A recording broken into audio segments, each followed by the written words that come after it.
राधे राधे। सखीरी सुन माधव की मुरली मधुर। सखीरी सुन माधव की मुरली मधुर।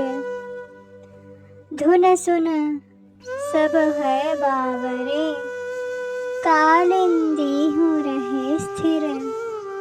धुन सुन सब है भावरे, कालिंदी हूँ रहे स्थिर। माधव सखीरी सुन माधव की मुरली मधुर। गाय चबाती न चारा, बछड़े मुकते बहे क्षीर। सखीरी सुन माधव की मुरली मधुर। मुरली मधुरी सुनी वृक्ष ही, जड़ बहे बने नीर। मुरली मधुर सुनी वृक्ष ही, जड़ बहे बने नीर। सखीरी सुन माधव की मुरली मधुर। मूर्छित भये शुक पिक सब हूँ, शिव सनकादि के बहे नीर। सखीरी सुन माधव की मुरली मधुर। कृपालु मुरली कृपा करे है, मंजू लाली उर है अधीर। सखीरी सुन माधव की मुरली मधुर। आज भोर में श्री जी के महल में सभी सखियां एकत्रित हुई। अरु श्री जी की मंगला करा के स्नान आदि के पश्चात श्रृंगार कर रही है। सखियां नंद महल को ले जाने उत्सुक है सभी सखियां। ओहो श्री जी को सखी यहाँ श्रृंगार कर रही है और अधिक सुंदर माधुरी को बढ़ता देख कर होश खोने वाली है। बलैया लेते लेते अधीर हो रही है सखियाँ। दर्पण लेकर जब श्री जी को दिखाने लगी, तब तो क्या कहना, दर्पण में अपना ही मुख श्रृंगार आदि देखते ही भाव समाधि लग गई श्री जी की।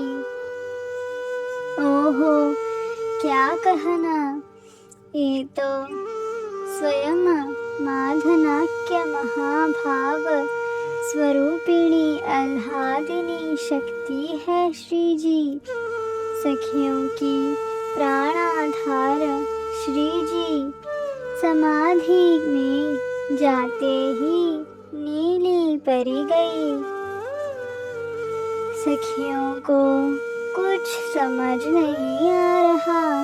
ललिता सखी को समझ में सब कुछ आ गया। उन्होंने कहा, सखियों घबराओ नहीं, श्री जी को कुछ नहीं हुआ। उन पे तो प्रेम का रंग चढ़ा है। नीलमणि को भाव में श्री जी स्वयं नीली परी गई है।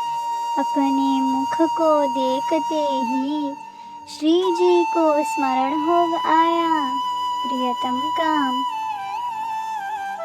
कि कैसे श्री जी के श्रृंगार को देख रहे हैं श्यामजू। देखते ही देखते रह गए। उनकी नजर तो श्री जी की मुख पे ही अटक गई। ओहो मुख पे भी उनका चित नतवारी की नथ की मणि पे ही कैसे श्री जी भाव समाधि से भार्य अवस्था को प्राप्त होंगी।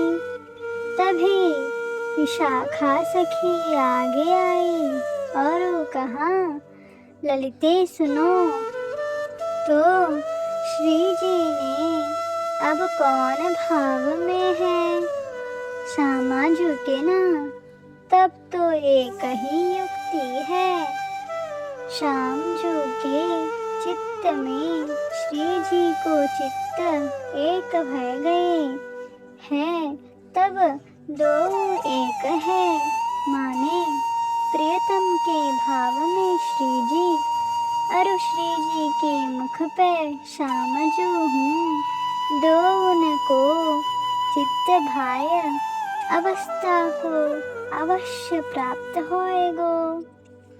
श्री राधे नाम को कीर्तन करो, सुनकर सभी सखी मंजरी जन श्री राधे को नाम गान करने लगी।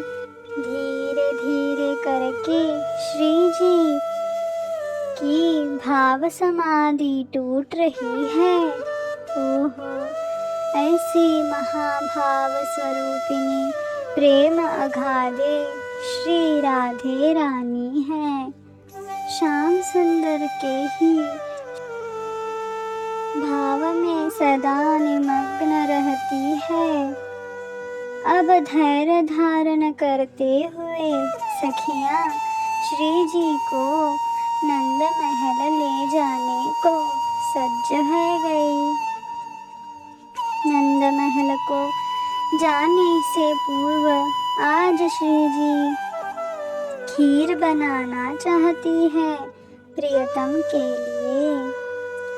सभी सखियां खीर प्रसाद बनाने के लिए बैठ गई श्री जी के संग। अब क्या, सखियों ने तो सोचा था कि आज पहले ही देर भई नंद महल जाने को, अब तो खीर बनने में तो बहुत समय लग जाएगा। वहाँ प्रियतम तो तरस रहे होंगे और यशोदा मैया तो आकुलित होंगी। हे राधे, अब कैसे होएगो। श्री जी तो मन की कल्पना तक को सुन लेती है। उन्होंने सभी को कहा, सखियों आज तुम्हें एक जादू दिखाती हूँ, तुम सभी जल्दी नंद महल जाना चाहती हो ना, तो एक काम करो, मेरी इन खीर प्रसादी से प्रार्थना करो कि वो जल्दी से पककर सिद्ध हो जाए। सखियों को आश्चर्य हुआ कि श्री जी की बात पर उन्हें भरोसा है, इसीलिए उन्होंने उस खीर प्रसाद से प्रार्थना की। अरे सखी, आज मिलन करवाने की जिम्मेदारी तेरी है। खीर सखी सुनो, श्री जी की अनुकंपा है गई, जो तुम युगलवर को मिलवाओगी तो एक बार नहीं, हम सभी सखियां तुम्हें नित्य ही हमारे संग श्री जी की सेवा प्रदान करेंगी। उस दिव्य खीर ने ऐसा अवसर देख कर कहा, अवश्य, अहो भाग्य जो मुझे नित्य सेवा प्रदान करेंगी सखियाँ। धन्यवाद सखी, धन्यवाद। कहते कहते श्री जी की खीर सामने प्रकट हो गई। सखियों को आनंद हो गया, खीर तैयार है। अब नंद महल को निकल पड़ी। सबके मध्य में श्री जी को ले बल खाती हुई सखियाँ प्रियतम को स्मरण करती हुई गीत गाने लगी।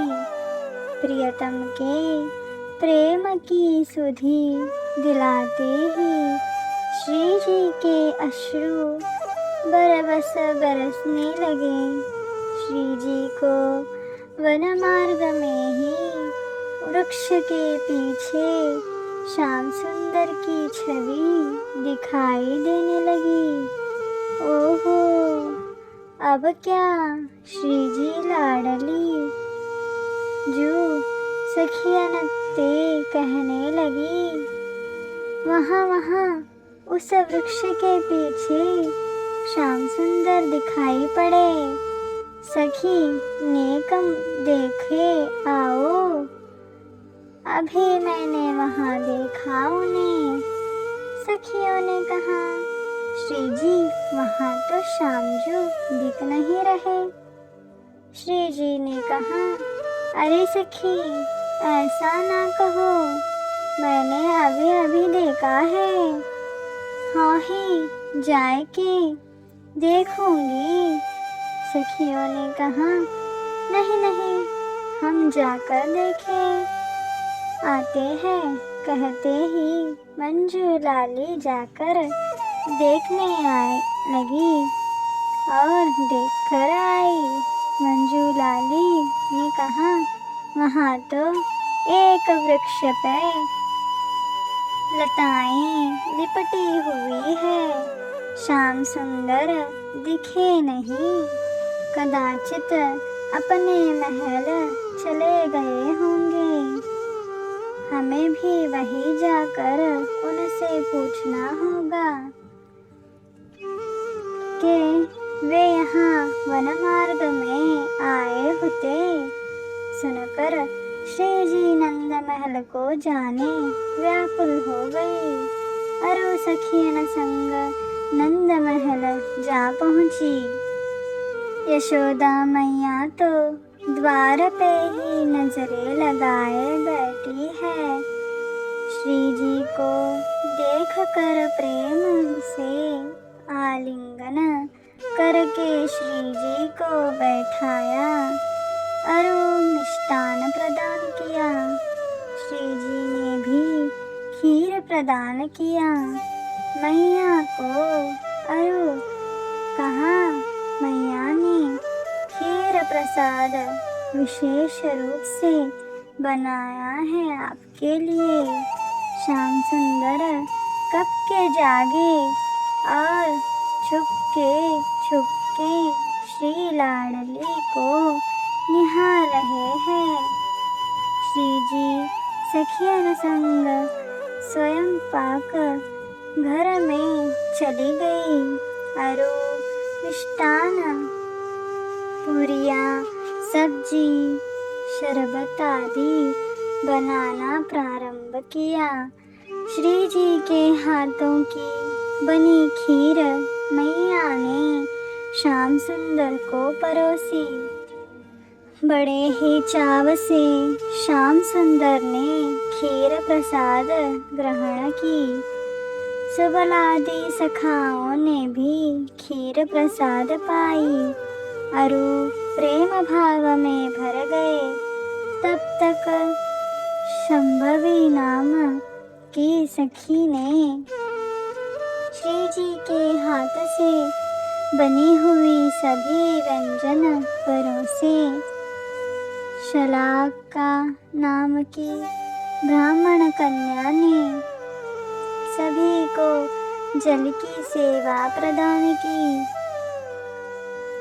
मंजू लाली छुपके से देख रही है कि प्रसादी उच्छिष्ट पाकर ही विरहिणी स्वामिनी का अंतःकरण शीतल होगा। श्याम सुंदर ने दिखलाया मंजू लाली को और उसी की ओर देखते हुए सखा से बातें करने का अभिनय करने लगे। श्री श्याम सुंदर कह रहे हैं कि अरे ये मिठाई तो मैं रोज पाता हूँ, अब तो मुझे दूसरी प्रकार की चाहिए मिठाई। कहते कहते मंजूलाली को प्रसादी प्रदान की। किसी को पता नहीं चला। अब मंजूलाली भागकर श्री जी के पास जाकर उनको उच्छिष्ट प्रदान किया। पश्चात श्री जी ने पान बीड़ी को पाकर के प्रसादी श्याम सुंदर को दे भेजा। पुनः मंजूलाली उच्छिष्ट प्रसाद को लेकर प्रियतम को बहाने से दे आई। ओहो, ऐसी ही लीला होती है, अनंत नवीन आनंदमयी। गुरु सखी ने देख कर प्रियतम अरु श्री जी को बलिहार बलिहार करने लगे। अरु सभी सखी भी गई है वार। ऐसी अनुपमीय लीला माधुरी की जय। सदा सदा ही गुरु सखी की जय। जय जय श्री राधे राधे राधे।